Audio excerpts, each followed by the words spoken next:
Hello friends, आज हमारा जो सिलेबस है, आज हम जो पढ़ेंगे, जो हमारी क्लासेस जो स्टार्ट हुई हैं वो हैं हमारी सीटेट की जुलाई 2025 में जो हमारा एग्ज़ाम आने वाला है। अभी जो हमारी डेट है इसकी डेट फिक्स नहीं हुई है, ना डेट अपडेट हुई है कि हाँ भाई कौन सी जुलाई को इसका एग्ज़ाम होगा। लेकिन आशंका है कि जुलाई के फर्स्ट वीक में आपका जो एग्ज़ाम की डेट रखी जाएगी, जो भी आपकी डेट होगी फर्स्ट वीक में ही। तो आप सभी को अपनी तैयारी के साथ अभी से लग जाना है, क्योंकि अभी से अगर आप पढ़ोगे तभी आप अपने एग्ज़ाम को क्या कर पाओगे, क्लियर कर पाओगे। ऐसा नहीं है कि हाँ भी जुलाई में एग्ज़ाम है और आप उससे 1 महीने पहले ही पढ़ना स्टार्ट करोगे, तो ऐसे एग्ज़ाम क्लियर नहीं होता। थोड़ा थोड़ा पढ़ोगे, लास्ट में जाके बस आपको रिवीजन करना पड़ेगा, देन आपका जो एग्ज़ाम है वो क्लियर हो जाएगा। तो हमारे चैनल पर जो है आप बने रहें, हमारी क्लासेस जो हैं आप स्किप ना करें, हमेशा लेते रहें, क्योंकि ये जो आपकी क्लासेस हैं वो बहुत इम्पोर्टेंट और बेनिफिट रहेंगी आपकी सीटेट का जो एग्ज़ाम है उसको क्लियर करने के लिए। तो आज हम स्टार्ट करेंगे न्यू हमारा जो ये सेशन है आपका जुलाई 2025 का सीटेट का। तो हम बिल्कुल सिलेबस के अकॉर्डिंग आपको एक एक टॉपिक जो है उसको लेकर पढ़ाएंगे, देन उसके MCQ भी कराएंगे लास्ट में। तब हमारा सारा सिलेबस कंप्लीट हो जाएगा, तो कुछ क्वेश्चंस कराएंगे महत्वपूर्ण इम्पोर्टेंट, जो आपके एग्ज़ाम की दृष्टि से बहुत ही इम्पोर्टेंट रहेंगे। तो हमारा जो फर्स्ट टॉपिक रहेगा आज वो रहेगा ग्रोथ एंड डेवलपमेंट। तो इसमें क्या है, हम इसमें थ्योरी कराएंगे, टॉपिक वाइज है सब कुछ आपका। ये वीडियो जो है, ये जो टॉपिक है आपका, इसमें 5 नंबर पक्के हो जाएंगे अगर आपने अच्छे से आपने ये वाला टॉपिक जो है समझ लिया और इसको अच्छे से रिवीजन भी करते रहें साथ ही। तो ये क्लास आपकी फर्स्ट रहेगी, ओके। और तब ये टॉपिक आपका फिनिश हो जाएगा, देन इसी टॉपिक से रिलेटेड फिर कुछ MCQ होंगे आपके जो इम्पोर्टेंट होंगे आपके एग्ज़ाम के लिए। तो अभी से तैयारी में लग जाएं, तभी आप एग्ज़ाम को क्लियर कर सकते हैं। ऑल द बेस्ट अभी से आपके लिए। और देन नाउ स्टार्ट करते हैं हम आज की क्लास।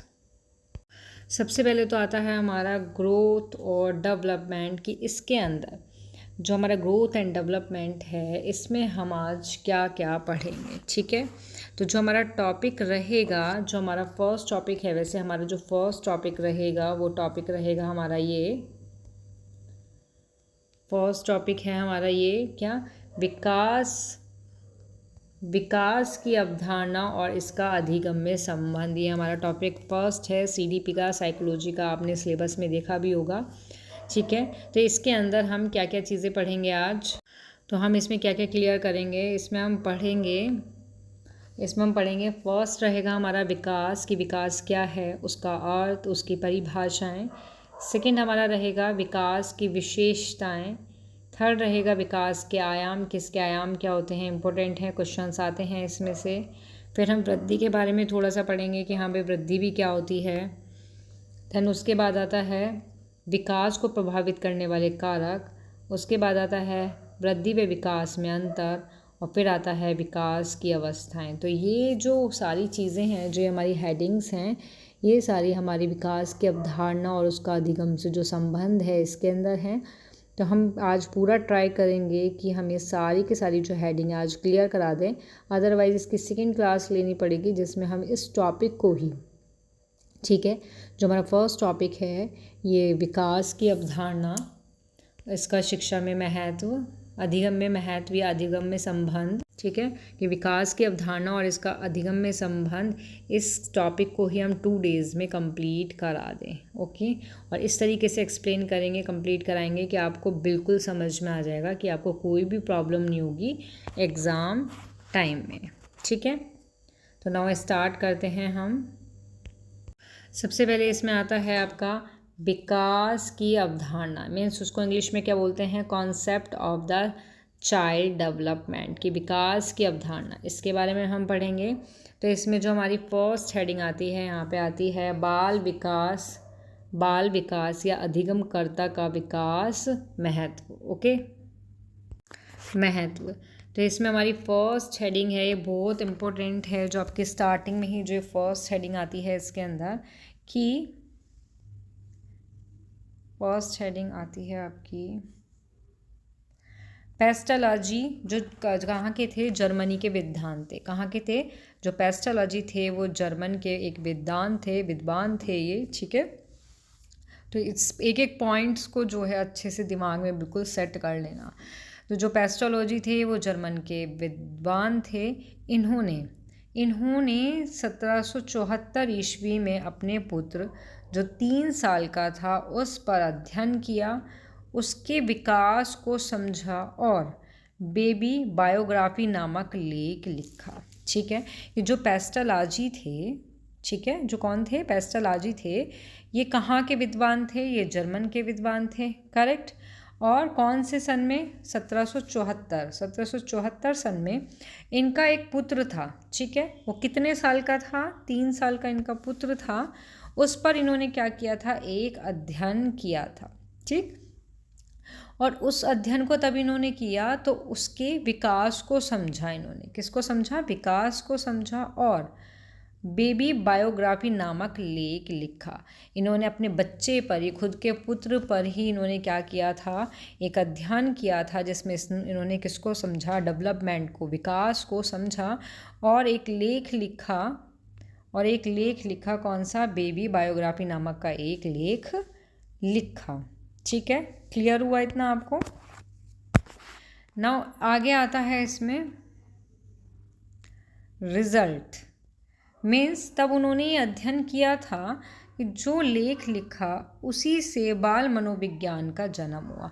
कि इन्होंने जो अपने पुत्र जो 3 साल का था उस पर जो अध्ययन किया था, जो एक बायोग्राफी बनाई नामक लेख लिखा था, उसका जो रिज़ल्ट निकल के आया था वह यही आया था कि इससे क्या हुआ, बाल मनोविज्ञान का जन्म हुआ। इसलिए पेस्टोलॉजी को बाल मनोविज्ञान का जनक कहते हैं। ओके, क्वेश्चन आ सकता है, बाल मनोविज्ञान का जनक किसको कहते हैं, तो किसको कहते हैं, पेस्टोलॉजी को कहते हैं। इन्होंने क्या किया था, इन्होंने अध्ययन किया था। अध्ययन में इन्होंने क्या किया था, अपने खुद के पुत्र पे जो 3 साल का था उस पर इन्होंने अध्ययन किया था और विकास को समझा था, ठीक है। आगे आता है आपका बाल विकास की परिभाषा, ठीक है। बाल विकास की परिभाषा जो फर्स्ट आती है आपकी क्रो एंड क्रो के अनुसार, किसके अनुसार, क्रो एंड क्रो के अनुसार। ये क्या कहते हैं कि गर्भावस्था से लेकर जन्म के बाद किशोरावस्था तक का अध्ययन ही बाल विकास कहलाता है। मतलब कि गर्भावस्था से लेकर जन्म के बाद जो किशोरावस्था होती है, इसका अध्ययन अगर हम कर रहे हैं तो हमारा वो क्या कहलाएगा, वो हमारा कहलाएगा बाल विकास। ऐसा कौन कहते हैं, क्रो। मेरे साथ रिपीट करो एक बार कि गर्भावस्था से जन्म के बाद किशोरावस्था तक का जो भी अध्ययन होता है वो बाल विकास कहलाता है। किसके अनुसार है ये, आपका क्रो एंड क्रो के अनुसार है। ओके, आगे नोट करके लिखना, ये इम्पोर्टेंट है आपका, क्योंकि क्वेश्चन कहीं से कुछ भी पूछ लेते हैं, कुछ नहीं पता लगता सीटेट वालों का। तो इसमें है बाल विकास आंदोलन का जनक। बाल विकास आंदोलन का जनक किसे कहते हैं, स्टैनली हॉल को बोलते हैं, ठीक है। किसको कहते हैं, स्टैनली हॉल, ठीक है। और भारत देश में बाल मनोविज्ञान का जो विकास, बाल मनोविज्ञान या फिर बाल विकास का जो अध्ययन की जो शुरुआत हुई थी वो कब हुई थी, 1975 ईस्वी में हुई थी। क्वेश्चन आ सकता है कि भारत देश में कब हुई थी इसकी स्टार्टिंग, तो वो हुई थी 1975 में, 1975 में। क्लियर, तो आपको यहाँ तक समझ में आया।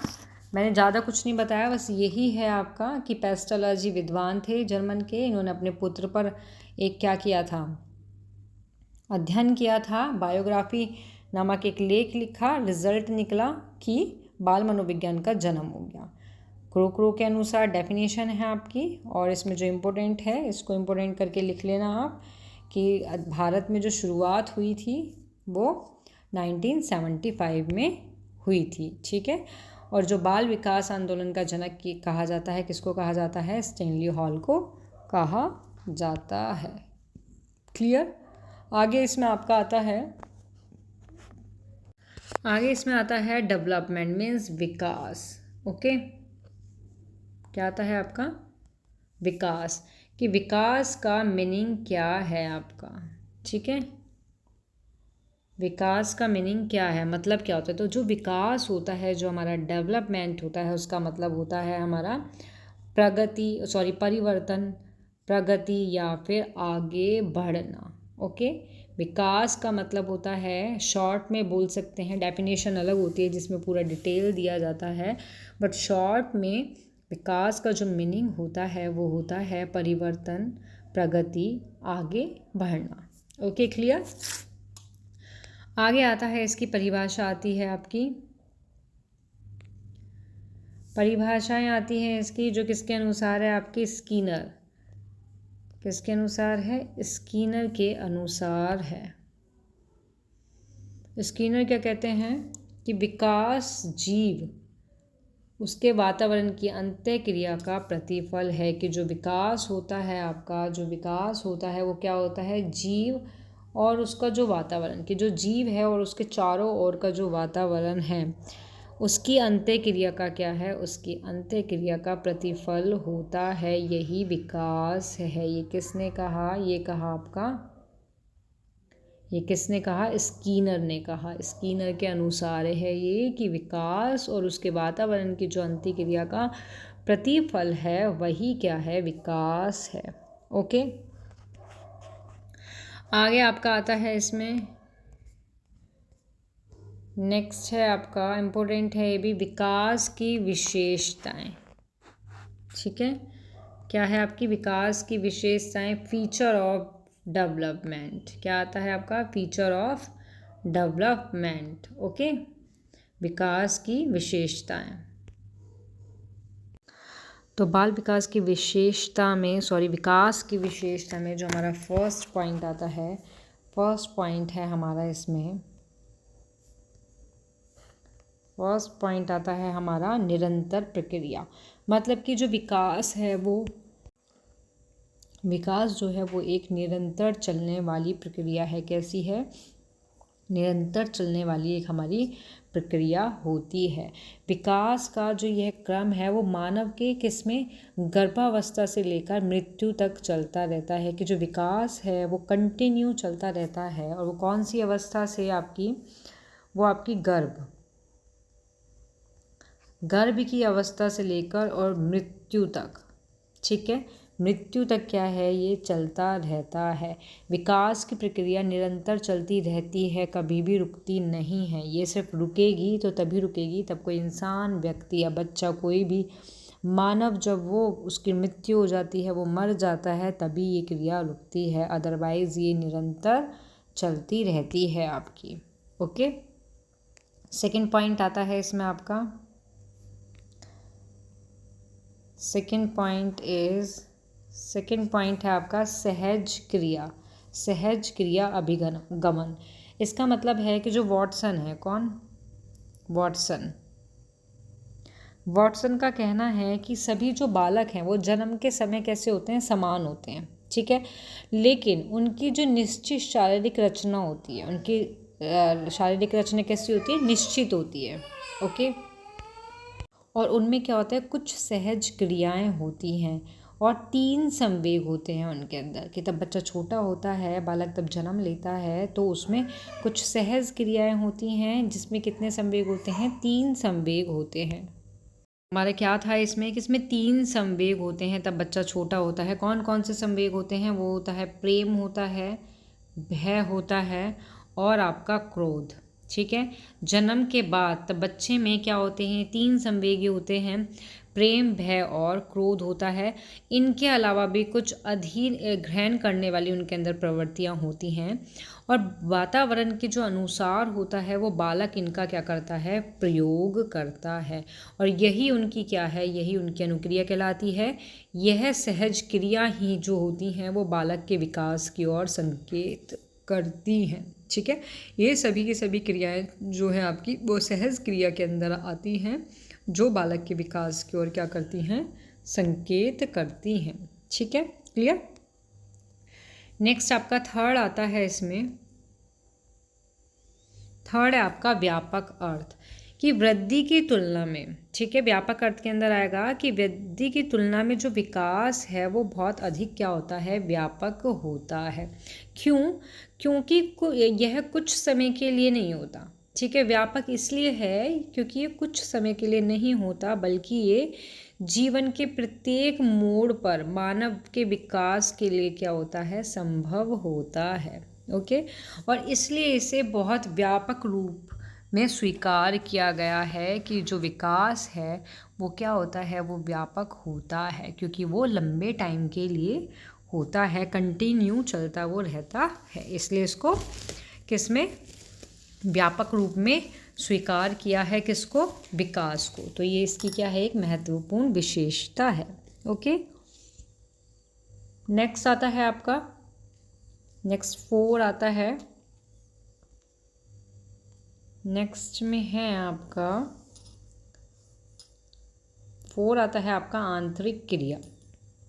अब आपका आंतरिक क्रिया है जो इसके अंदर क्या होता है कि मानव के विकास, जो शरीर की जो आंतरिक प्रक्रिया है, यह क्या होती है, ये दिखती नहीं, ठीक है। आपने देखा होगा, दिखती थोड़ा नहीं, कि जो मानव के शरीर की जो अंदर की प्रक्रिया होती हैं, इनका जो मापन होता है, इनका मापन करना भी क्या होता है कि इनका मापन करना भी क्या होता है, मुश्किल होता है, ठीक है। क्या होता है, मुश्किल होता है इनका मापन करना भी। जैसे कि फॉर एग्जांपल के लिए कि बालक की वृद्धि के कारण उसका जो आंतरिक विकास होता है उसे देखा नहीं जा सकता, ठीक है। नेक्स्ट आपका 5 आता है निश्चित क्रम। क्या आता है, निश्चित क्रम, कि जो विकास की एक दिशा कैसी होती है, निश्चित होती है, ठीक है, कि विकास की एक निश्चित दिशा होती है और इसका जो क्रम है वो भी क्या होता है, निश्चित ही होता है। इसे हम विकास की अवस्था भी कहते हैं। क्या कहते हैं इसको, हम विकास की अवस्था भी हम इसको कहते हैं। तो इसकी जो अवस्थाएं होती हैं, या हम विकास की अवस्था भी कहते हैं किसको, निश्चित क्रम को। तो इसके अंदर क्या होती है, हमारी शैशव अवस्था होती है। क्या होती है इसके अंदर, शैशव अवस्था होती है। इसमें हमारी बाल्य अवस्था होती है, इसमें हमारी किशोरा होती है। क्या होती है, किशोरावस्था होती है। इसमें हमारी युवावस्था होती है। ये सब क्या है, मानव के विकास की एक क्रमिक अवस्थाएं ये सारी की सारी होती हैं। ओके, नाउ नेक्स्ट आता है हमारा 6 नंबर की जो हमारी विशेषता आती है वो है हमारी 6 नंबर की विशेषता में आता है हमारा मात्रात्मक एवं गुणात्मक। इसमें क्या है कि बालक के शारीरिक विकास के साथ साथ उसका क्या होता है, मानसिक विकास भी होता है। ये चीज़ तो आपको पता ही है। तो उदाहरण के लिए फॉर एग्जांपल कि बालक की आयु में वृद्धि के साथ साथ, कि मीन्स कोई बालक है, ठीक है, अगर उसकी आयु में क्या हो रही है, वृद्धि हो रही है, ठीक है, तो उसके साथ साथ क्या होती है, जो उसकी मानसिक और जो उसके भावुकता, जो उसकी मानसिक होती है, भावुकता के गुण भी क्या लेते हैं, जन्म लेते हैं और वो आगे ही बढ़ते हैं।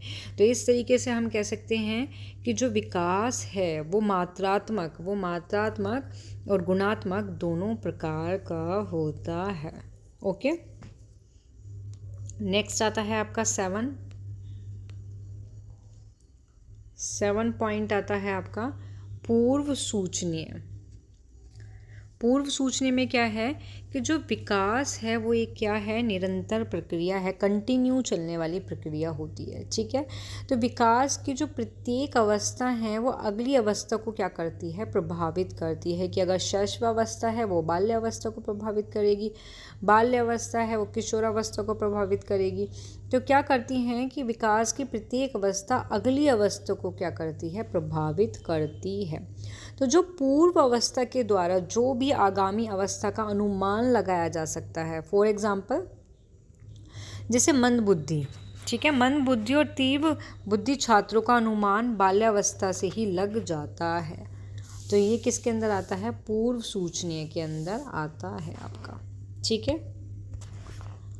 नेक्स्ट आता है आपका 8 आता है आपका विशिष्टता। मतलब कि जो विकास है, विकास में क्या पाई जाती है, विकास में क्या पाई जाती है, विशिष्टता भी पाई जाती है। ओके, कि विकास की जो प्रत्येक अवस्था में क्या होता है, कुछ सैकुलों का विकास होता है। जो फील्डमैन हैं, कौन है,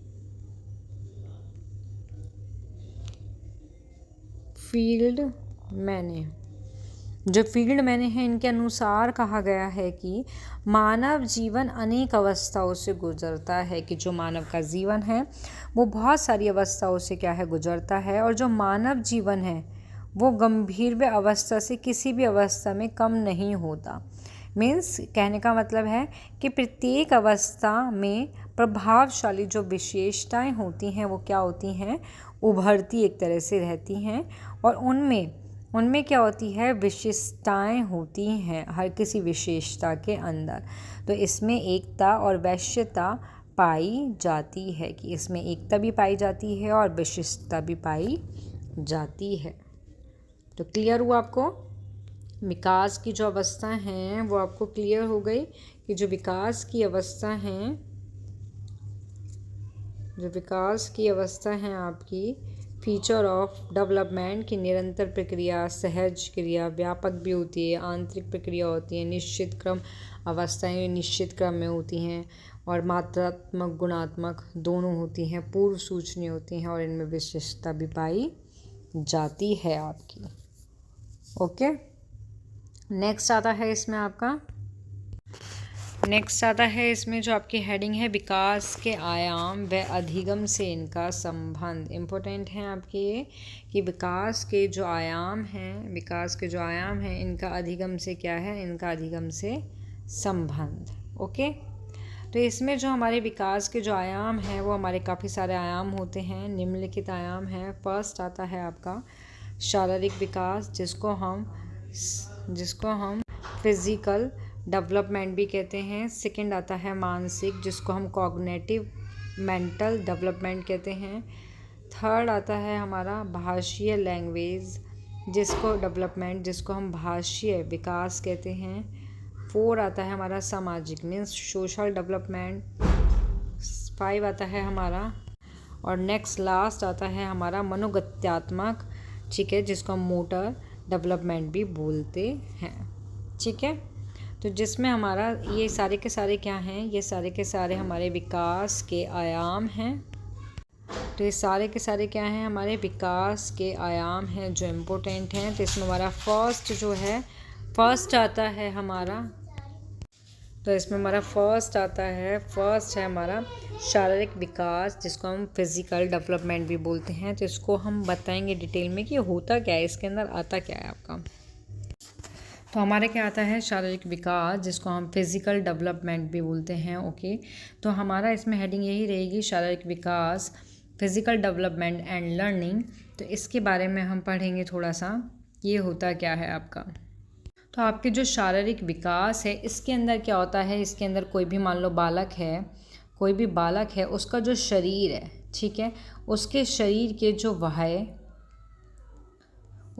के वाह्य और जो आंतरिक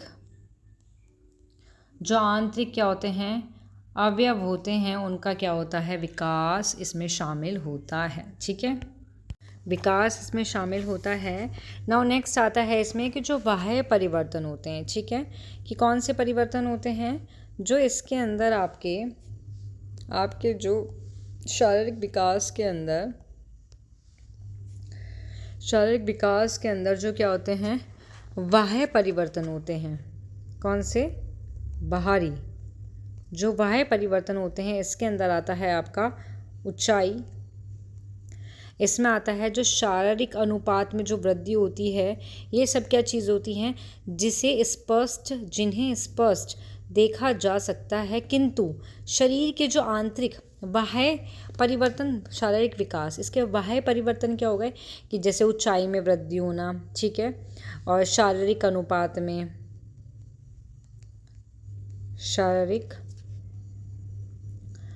अनुपात में वृद्धि होना।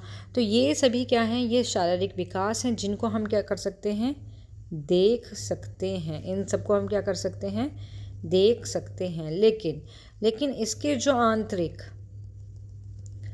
जो इसके आंतरिक अवयव होते हैं, जो इसके क्या होते हैं, आंतरिक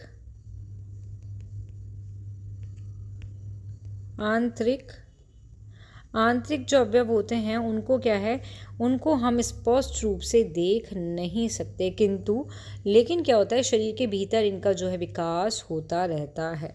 ओके, कि जो आपके बाह्य होते हैं, ऊंचाई लंबाई वगैरह, जो ऊंचाई होती है, जो शारीरिक अनुपात में वृद्धि होती है, इन सबको तो हम देख सकते हैं, लेकिन हम जो आंतरिक परिवर्तन होते हैं उनको हम नहीं देख सकते। और इसमें ये भी है, शारीरिक विकास के अंदर ये भी आता है कि जो टीचर होता है, जो कौन होते हैं, जो टीचर होते हैं उनको क्या है, जो विकास है उसके बारे में जानकारी होनी चाहिए, ताकि वो बालक के स्वास्थ्य के बारे में या फिर कोई भी समस्या है उसके बारे में अवगत उससे हो सके। ओके, और इसमें यही होता है कि जो बच्चा होता है, शिशु होता है, वो हर काम के लिए, क्योंकि वो छोटा होता है तो हर काम के लिए दूसरों पर डिपेंड होता है, लेकिन जैसे जैसे उसमें शारीरिक विकास होता जाता है तो वो अपनी क्रियाएं, जो उसकी आवश्यकताएं हैं, उनकी पूर्ति को वो स्वयं ही कर सकता है। ठीक है, नेक्स्ट आता है आपका मानसिक, कॉग्नेटिव और मेंटल डेवलपमेंट एंड लर्निंग। ठीक है, तो इसमें क्या होता है, हमारा मानसिक विकास के अंदर क्या होता है, हमारा मानसिक या फिर संज्ञानात्मक बोल सकते हैं हम, संज्ञानात्मक और मानसिक विकास। इसमें क्या होता है हमारा होता है कि बालक की उन मानसिक योग्यता क्षमताओं में वृद्धि से है। जो मानसिक विकास का जो तात्पर्य है, मतलब है, वो बालक की उन योग्यता व क्षमता से है जिनका जो रिजल्ट है वह अपने निरंतर बदलते हुए वातावरण में ठीक प्रकार से क्या कर सके, एक तरह से समायोजन कर सके। और ये जो कल्पना होती है, क्या होती है, कल्पना, आपका क्या होता है, स्मरण करना, आपका क्या होता है, विचार करना, प्रॉब्लम है उसका कोई भी सॉल्यूशन करना, या फिर कोई भी निर्णय लेना। ठीक है, ये योग्यता जो होती है वो संज्ञानात्मक विकास के फलस्वरूप ही हमारे अंदर क्या होती है, बालक के या मानव के अंदर क्या होती है, विकसित होती है। और शिक्षक को भी जो संज्ञानात्मक विकास है, जो आपका कॉग्निटिव मेंटल डेवलपमेंट होता है, इसके बारे में पता होना चाहिए, क्योंकि इसके अभाव में वह बालकों की समस्या का समाधान नहीं कर पाएंगे। अगर टीचर को इसकी नॉलेज ही नहीं होगी मानसिक विकास है, संज्ञानात्मक विकास की, तो अगर किसी भी बच्चे को कोई भी प्रॉब्लम है तो वो उसका सॉल्यूशन नहीं निकाल पाएंगे। ओके, नेक्स्ट आता है आपका भाषीय, लैंग्वेज डेवलपमेंट। नेक्स्ट है आपका भाषा विकास, लैंग्वेज डेवलपमेंट। इसमें क्या होता है कि जो भाषीय विकास है वो भाषा का एक विशेष प्रकार का क्या है, संज्ञानात्मक ही विकास माना जाता है। और भाषा की जो योग्यता है, इसके अंतर्गत क्या आते हैं आपके मौखिक आपका, ठीक है, अभिव्यक्ति, मौखिक अभिव्यक्ति, सांकेतिक अभिव्यक्ति, लिखित अभिव्यक्ति। ये सभी के सभी अभिव्यक्ति जो हैं वो भाषीय योग्यता के अंदर क्या होती हैं, शामिल होती हैं, जिसे अर्जित किया जा सकता है। और इस कौशल को अर्जित करने की प्रक्रिया जो है वो बालक के जन्म के साथ ही प्रारंभ हो जाती है। जैसे आपने देखा होगा, नोट भी किया होगा कि अनुकरण, वातावरण के साथ अनुक्रिया और शारीरिक, सामाजिक, मनोवैज्ञानिक आवश्यकता की पूर्ति की मांग है। जैसे भाषा में देखा होगा कि जन्म के समय क्या होता है, जन्म से लेकर शुरू के 8 महीने तक जो बालक होता है उसको कोई भी जानकारी नहीं होती शब्द की, लेकिन जैसे वो 9 महीने का होता है, 9 से 12 महीने का, उसको 2-3 शब्द जो हैं वो समझने लग जाता है, उसको आ जाते हैं। ठीक है, कि जो जन्म से जन्म से तब वो 8 महीने का होता है तो उसको कोई भी शब्द की जानकारी नहीं होती। लेकिन जैसे वो 9 से 12 महीने का होता है तब बालक, तो उसको क्या है, 2-4 शब्द क्या है वो समझने लग जाता है। ओके। और जैसे ही बच्चा 1.5 साल का होता है, कितने का होता है, जैसे ही बच्चा 1.5 वर्ष का होता है तो उसको 10 या फिर 12 जो शब्द हैं, 10 या 12 शब्द जो हैं उनकी जानकारी होती है। तब बच्चा 2 वर्ष का हो जाता है तो उसको 200 से भी अधिक, 200 से अधिक शब्द की जानकारी हो जाती है। और जब बच्चा 3 वर्ष का हो जाता है, तब बच्चा 3 वर्ष का हो जाता है तो बालक को लगभग 1000 शब्द को समझने वो लग जाता है। ठीक है। और तब बच्चा धीरे धीरे क्या होता है, उसका क्या है, इसी तरह क्या होता है, बच्चे का भाषा विकास जो है होता रहता है। और जब बालक 16 वर्ष की आयु का हो जाता है, कितने वर्ष की आयु का बालक हो जाता है, तब 16 वर्ष की आयु का हो जाता है, तब बालक के 1 लाख शब्दों को समझने की योग्यता विकसित हो जाती है। कितने, 1 लाख शब्दों को समझने की योग्यता विकसित हो जाती है उसमें। ओके। तो नेक्स्ट आता है हमारा सामाजिक, मतलब कि सोशल जो डेवलपमेंट होता है इसके बारे में, कि सोशल डेवलपमेंट हमारा क्या होता है। सोशल डेवलपमेंट में क्या होता है कि जो सामाजिक विकास की दृष्टि से अब किशोर की जो रुचि है वो परिवार से हटकर एक तरह से क्या हो जाती है, बाहरी दुनिया की तरफ इसमें क्या होता है, मुड़ जाती है। वह एक बार को क्या है, अपने माता पिता के प्रति क्या होता है, कठोर व्यवहार अपना सकता है, लेकिन जो उसके फ्रेंड्स होते हैं, जो उसके आसपास का जो सर्कल होता है, उनको वो छोड़ने के लिए रेडी नहीं होता है इसमें। ठीक है। और माता पिता की सलाह में क्या करता है, उसको आलोचनाएं दिखाई देती हैं। क्या दिखाई देती हैं, आलोचना दिखाई देती हैं। अगर माता पिता उनको कुछ कहते हैं, वो आसानी से आत्मसमर्पण नहीं करते, बल्कि अपनी बात मनवाने के लिए वो क्या करते हैं, जिद करते हैं। क्या करते हैं, जिद करते हैं वो। ठीक है। और जिद करते हैं इसमें। और इस अवस्था में क्या होता है, जो किशोरावस्था होती है, इसके अंदर क्या होता है कि जो बालक है वो अपने लिए एक आदर्श चुनता है, जो अध्यापक, खिलाड़ी, विद्वान, कलाकार कोई भी हो सकता है। और इसी भावना को सही दिशा ना मिलने पर भी उसका अस्तित्व खतरे में पड़ सकता है इसमें। ठीक है। तो सामाजिक विकास की दृष्टि से किशोरावस्था के बारे में इसमें एक्सप्लेनेशन की गई है कि कैसे कैसे उसमें सामाजिक विकास के अंतर्गत क्या क्या चीज़ें वो हरकतें करता है। नाउ नेक्स्ट आता है आपका संवेगिक, जिसको हम इमोशनल डेवलपमेंट भी बोलते हैं। संवेग में आपका ये आता है, संवेग में जिसको हम क्या कहते हैं, भाव। इसको क्या कहते हैं इसको हम भाव भी कहते हैं, और जिसका अर्थ होता है कि ऐसी अवस्था जो व्यक्ति के व्यवहार को क्या करे, प्रभावित करे। जैसे फॉर एग्जाम्पल के लिए आपका, जैसे भय, आपका भय, क्रोध, ये सब के सब क्या हैं, ये संवेग के अंतर्गत आते हैं। जैसे घृणा, ये सभी क्या हैं, ये संवेग के उदाहरण होते हैं। बालक में जैसे जैसे आयु बढ़ने के साथ साथ इन संवेग, ये जो संवेग होते हैं, इनका भी क्या होता है, विकास होता है। ठीक है। और ये जो संवेग होते हैं, इन संवेग की जो जानकारी है, या जो संवेग विकास के जो बहुत सारे कारक होते हैं, उनके बारे में अध्यापक, जो टीचर होता है हमारा, कौन होता है, जो हमारे टीचर होते हैं, उनको इसकी क्या होनी चाहिए, इसकी जानकारी होनी चाहिए, जिससे वो भय के कारण क्या है उसका पता लगा सके। और कोई बच्चा जो है वो भयभीत क्यों है, क्यों क्रोध कर रहा है, वो क्यों घृणा कर रहा है, क्यों डरता है वो किसी चीज़ से, तो उस चीज़ को वो दूर कर सके इसमें। ओके। नेक्स्ट आता है आपका, नेक्स्ट और लास्ट है इसमें आपका मनोगत्यात्मक। ठीक है। क्या है आपका, मनोगत्यात्मक, जिसको हम मोटर डेवलपमेंट भी बोलते हैं। तो आपका क्रियात्मक विकास का जो अर्थ होता है वो होता है कि व्यक्ति की क्रियात्मक शक्ति और क्षमता, योग्यता का विकास करना एक तरह से। ठीक है। और इसमें ऐसी गतिविधियां जो शामिल होती हैं जिनको संपन्न करने के लिए जिनको संपन्न करने के लिए मांसपेशियाँ या फिर तंत्रिकाओं की क्या होती है, गतिविधियों के संयोजन की आवश्यकता होती है। फॉर एग्जाम्पल के लिए जैसे चलना और बैठना, ठीक है।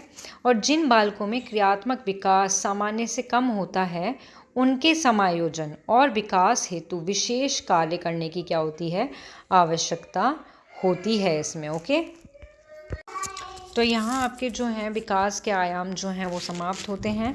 नाउ नेक्स्ट वीडियो में मिलेंगे हम, नेक्स्ट क्लास में मिलेंगे हम न्यू हेडिंग के साथ, जो इसी जो टॉपिक है इसको आगे कंटिन्यू करेंगे हम। ओके, तो यहाँ ये क्लास होती है समाप्त। जिसको भी वीडियो पसंद आए वो इसको लाइक शेयर सब्सक्राइब करना ना भूले। Thank you.